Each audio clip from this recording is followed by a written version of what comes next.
housings during the shutdown. The Nuclear Regulatory Commission said that they found flaws in 17 of them, but no leaks.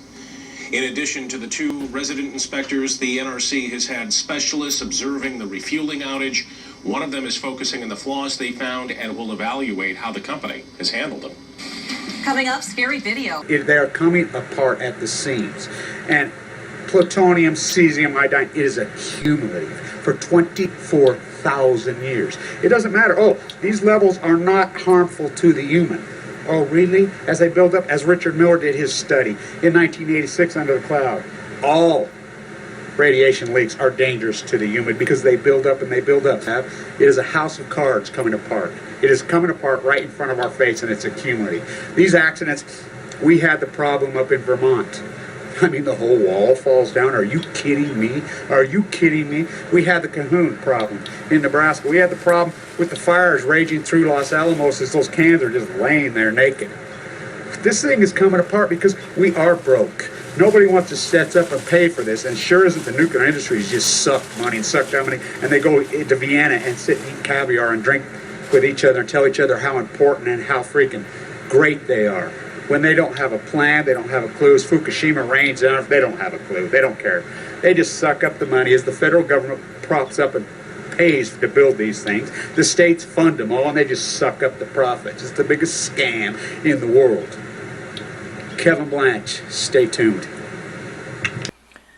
Fukushima, an ongoing warning to the world, by Amy Goodman with Dennis Moynihan. She is in Tokyo. I write these facts as dispassionately as I can, in the hope that they will act as a warning to the world, wrote the journalist Wilfred Burchett from Hiroshima. His story, headlined "The Atomic Plague," Plague, appeared in the London Daily Express on September 5, 1945. Burchett violated the U.S. military blockade of Hiroshima and was the first Western journalist to visit that devastated city. He wrote, quote, "Hiroshima does not look like a bombed city. It looks as if a monster steamroller had passed over it and squashed it out of existence." End quote. Jump ahead 66 years to March 11, 2011, and 600 miles north to Fukushima and the Great East Japan, the East Japan earthquake, which caused the tsunami.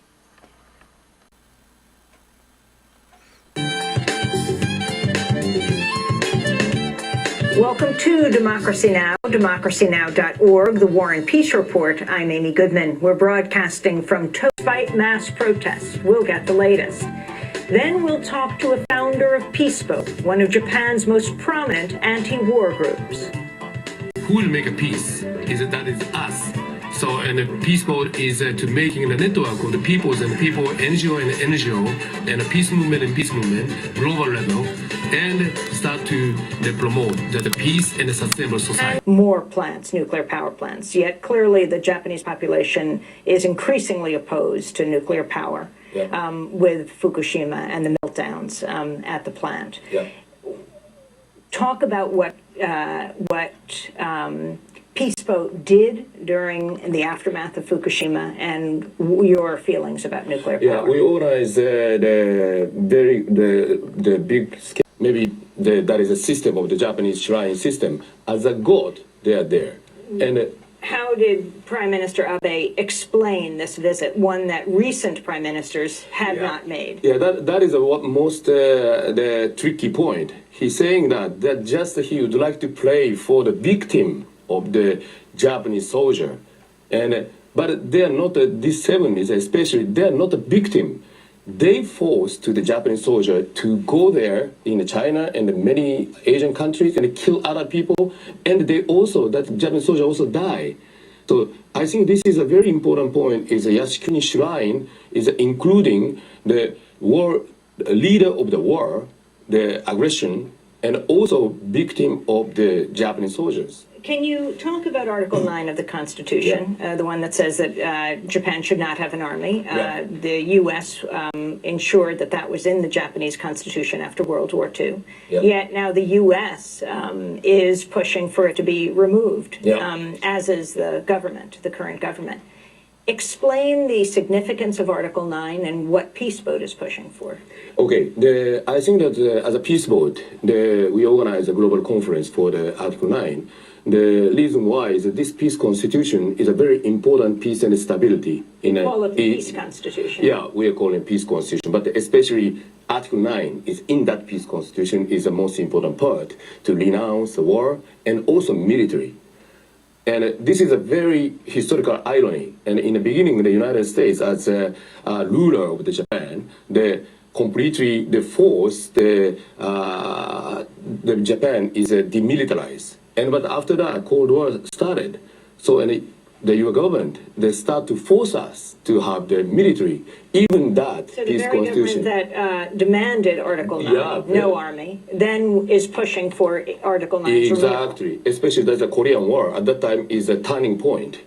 And after that, continuously, the U.S. government is pushing Japan to more and more militarize. And as one of the military of the U.S. Military. Will Article 9 be removed? Yeah, so in Article 9 that is one of the annoy the existence for the U.S. Policy, I think, even now. And that's why this is a very strong, struggle for the Japanese organization, the peace organization, to try to protect this one, to really keep the peace and stability in this region. But I would like to add one thing, that is Article 9 is not only that. I think this is a kind of very strong peace message from the experience of terrible war. And more than 200,000 people died in the Asian Pacific through the war. So, and I think that the soul of these peoples is becoming the Article 9. Tatsuya, finally, talk about nuclear power. Yeah. And just this week, as we're here, the government has announced they're going to push for more plants, nuclear power plants. Yet clearly the Japanese population is increasingly opposed to nuclear power, with Fukushima and the meltdowns at the plant. Yeah. Talk about what Peace Boat did during the aftermath of Fukushima and your feelings about nuclear power. Yeah, we organized the big scale of the nuclear power free global conference the year 2012. And but the reason why is I think that Japan experienced Hiroshima and Nagasaki, as you know, and now we have the Fukushima. So if the Japan start again to promote the nuclear power plants, this is a terrible message to the world. Something like even the who suffered so much, we still insist about the nuclear power plants. I think that is completely, we make some kind of the wrong message to the world. So, and I really insist that is a nuclear weapon experience, Hiroshima, Nagasaki, and we have the Fukushima experience, and still victim is suffering continuously, and we are leaking the contaminated water to the Pacific Ocean. So what we have to do is, I think, very clear. And also, I would like to add, this is quite relate with the right-wing Japanese people would like to nuclear weapon armed, because the nuclear power plants, they continuously produce the plutonium. And this is a material for the nuclear weapon. I think that already some right-wing politicians start to discuss openly about the necessity of the nuclear arm for Japanese. I really cannot accept that as a country who experienced Hiroshima and Nagasaki. It's quite remarkable when you look at recent Japanese history, the bookending. The only country to have 2 atomic bombs dropped on it by the United States, and then now, close to 70 years later, you have Japan. What, 30% of the electricity of the energy comes from nuclear power, with a push to 50% by 2030. But then Fukushima happens. Exactly. So how are people organizing? I think that I really hope still Japanese people more than half that willing to the nuclear power, the society, but that unfortunately the government is completely taking the other direction. So, and I think that's the only way is we really have to promote with the peoples the nuclear power plant society. Well, Tatsuya Yoshioka, I want to thank you for being with us. We are talking about moving in on the third anniversary of the Fukushima disaster. 19,000 people died or went missing on that day, March 11th, 2011, and the days afterwards, when the earthquake triggered a tsunami and 3 of the reactors at the Fukushima nuclear power plant melted down. We're joined right now by Futaba's former mayor, Katsutaka Edogawa. For years, he embraced nuclear power. Now he has become a vocal critic. He's featured in the film Nuclear Nation. We welcome you to Democracy Now! And thank you for traveling 2 hours to join us here at the studios of NHK International for this conversation. Mayor, explain what happened on that day. Special thanks to Mary Joyce, who's translating for you today. On that day, March 11, 2011, and the days afterwards, when you decided it was time for the thousands of people who lived in your town, Futaba, to leave. 日は当日は突然大きな地震が鳴りました。その時今まで経験のない地震だったんで。So on that day there was an earthquake of the scale of something we'd never experienced before. 大変驚きました。It was a huge surprise. 原発に事故がなければいいなと祈ってました。And at the time I was just hoping that nothing had happened to the nuclear power plant. しかしやっぱり事故が起きてしまいました。However, unfortunately, there was in fact an accident there. そこで私は多くの町民を And then I worked with the many residents. 放射能からの完全避難を考えました。And thinking about how I could fully evacuate them from the radiation. You made a decision to evacuate your town before the Japanese government told the people in the area to do this, but not before the U.S. government told Americans to leave the area, and other governments said the same. 日本政府は後でした。私の失敗は日本政府の避難指示を待ったことです。Yes, the Japanese government's information to evacuate became much later than that, and my mistake at the time was initially waiting to hear that. Talk about Fukushima. One person who has diligently pursued the facts is Christina Consolo. She's the host of Nuked Radio. Her website is fukushimafacts.com, and she is on the phone with me right now. Christina, welcome to True News. Thank you so much for having me on your program. Well, Christina, first, before we get into a discussion of what is going on in Japan, what's your first reaction to this Alaska Airlines story? Well, a lot of us were expecting to see some type of issue with people that fly for a living, because the radiation levels up in the jet stream right now are extremely high, and they have been for the last 14 months. In fact, some researchers and friends of mine I've loaned my Geiger counter to have flown with the Geiger counters on in the air, and the numbers are much higher than the gamma radiation that you would expect to have from cosmic sources.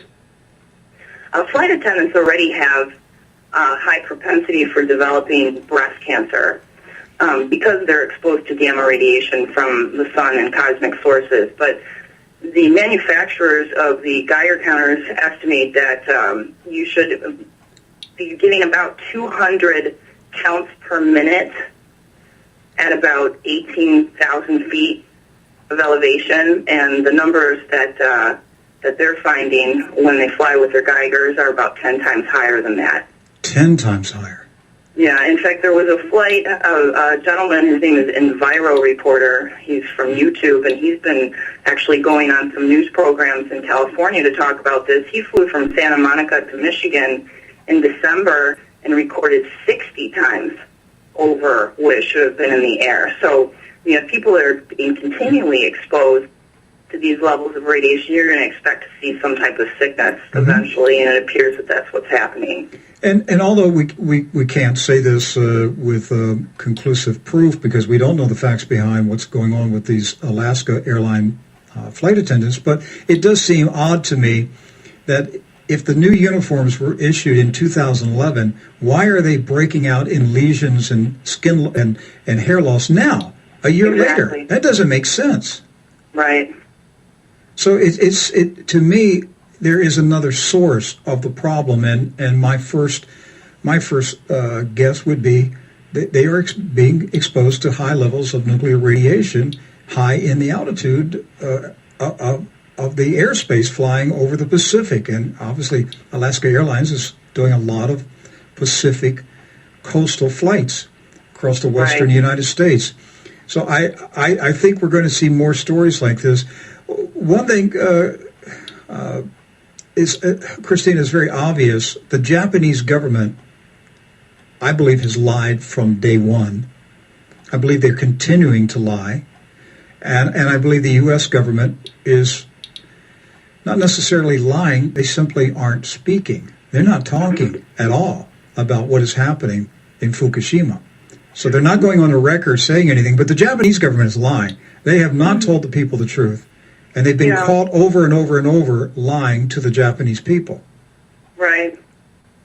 Well, yeah, and eventually, you know, you can't stop the truth from leaking out of Fukushima. And Obama actually came out with a statement at the start of this disaster and said that their nuclear experts did not feel that harmful levels of radiation would reach our shores. And what we found from Freedom of Information Act requests that are posted on a website called Informable. The gentleman who has been requesting all of the transmissions between the U.S. government, the Chinese, the Russians, and the Japanese from the beginning of the disaster till now, and that includes NRC transcripts of phone calls. They were well aware of how high the levels were and that they were coming over here. In fact, infants in California were exposed to 40,000 becquerels of iodine-131. That causes thyroid cancer from March 17th till the beginning of April. And there was an actual letter that came from the FDA telling physicians in California not to put people on potassium iodide. And the only thing that I can draw from that is they didn't want to panic people.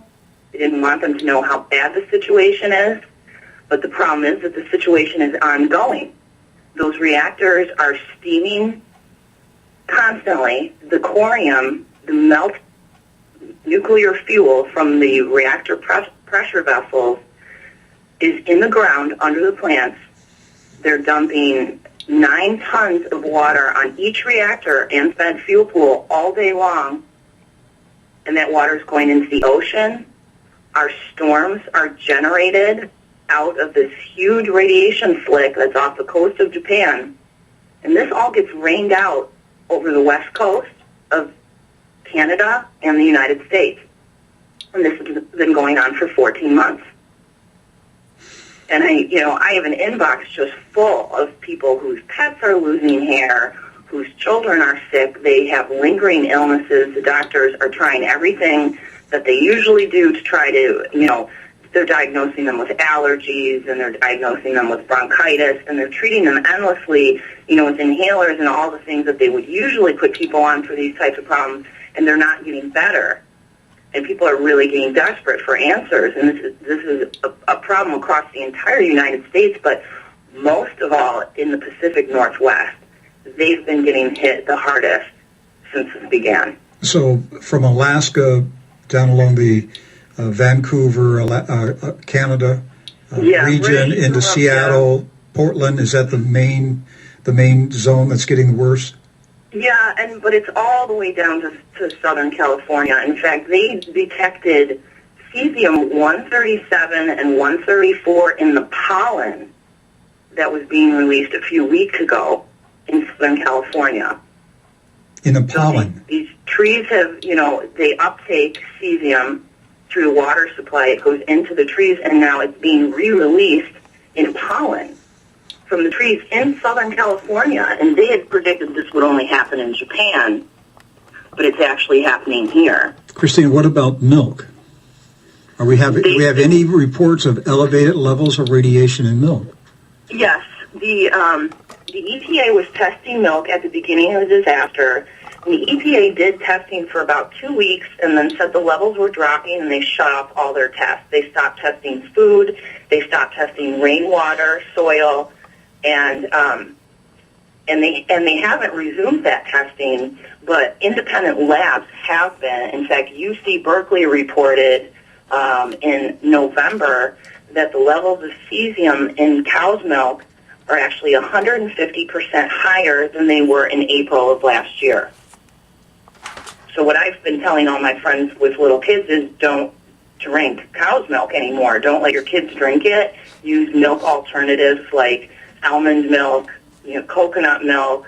Coconut milk is also very high in potassium, so that's good for you because it helps block iodine uptake into your thyroid. Soy milk. It's really interesting, Christina. I've told my audience this before. Before Fukushima, just maybe weeks or months before Fukushima, I had this sudden disconnect from milk. And I just had this feeling come over me, don't drink milk anymore, drink coconut milk. And I made the switch. And I don't even know where the thought came from because it's not something I've ever thought about. But I just suddenly, a year ago before Fukushima, I stopped drinking milk. Yeah. Yeah, the milk supplies from Wisconsin are probably better than the ones from California because California's had such a high amount of fallout. In fact, the USGS, the United States Geological Survey, did soil samples back in April of last year and released those findings recently, showed the highest contamination in the country was in the cities of Los Angeles, Portland, and Boulder, Colorado. Although all 24 cities that they tested showed fallout from Fukushima. And we had some independent researchers who have just started testing beef from last summer, and California was reporting that fallout was being detected in cow manure. Well, if it's in the cow manure, it's in the milk, and it's in the beef already. The numbers don't go down. They get stronger as time goes on because radiation is cumulative. Unless you have the cows start ingesting something that will help negate those particles, like boron, and Hawaii's been feeding boron to their cows since April. In fact, the jet stream doesn't even usually dip as far as Hawaii. If anything, we should have been feeding boron to the cows over here. And what that does is help, in a way, absorb some of that material and have it pass out of the cow so that it doesn't go into the milk and into the meat. But we're not taking any of these measures. Farmers aren't even aware that this is going on. I mean, they're starting to become aware because there's so many people that are starting to really speak out about this. Christina, do you think the situation will get to the point that the U.S. government will be forced to address the issue, or will they just continue to pretend nothing is happening? Well, I have friends that work in the nuke industry as well, friends that I grew up with. And people have different opinions about why the government isn't talking about this. If you look at it from a global economic perspective, if people were aware of how bad the situation is, the economy in Japan is already really hurting. They were having, the same kind of problems that we're having here with the, mortgage crisis and so forth. But this is going to, economically devastate Japan as it is. It's going to cost hundreds of billions of dollars to manage the situation at Fukushima, because this is going to go on for possibly centuries. This problem is going to have to be dealt with over there. In fact, the Japanese government is taking over the Tokyo Electric Company's Fukushima plant because the company that owns it, the utility that owns it, has no money. They're broke. if you look at it from the global perspective, that could be a reason. If, what my friends in the nuke industry are saying is that the levels of contamination over here are so high that the entire United States needs to be decontaminated at this point. And it will bankrupt every state and local government. Christina, you have sources in the nuclear industry in the United States who are privately telling you that America is already so contaminated that the nation needs to be. I mean, you're saying that they're telling you that the radiation levels are so high that this country needs to be decontaminated. Did I hear you right? That's what they have been telling me since December. However, since then, the USGS posted those soil samples that they took back in April of last year, and they already showed high level of contamination, especially in LA, Portland, and Boulder. And that was from April of last year. Now, this has been ongoing. We've had, since then, 14 more months of rain and weather and wind blowing that stuff over here. It's settling on the ground, settling on the trees, and it's starting to show up in plants all over the country, especially dandelions. Plants that grow fast and uptake a lot of water are starting to show some very strange mutations. In fact, we started a page on Fukushima Facts and on Facebook called Mutation Watch, where people can go and post images of weird stuff that they're finding in their area. And what I'm doing is I'm relabeling all those images with the person's name, the date the image was taken, and the location, and we're sending them to researchers so they can put them in their studies that they're doing, their lectures that they're doing, so we can get this information out to the public.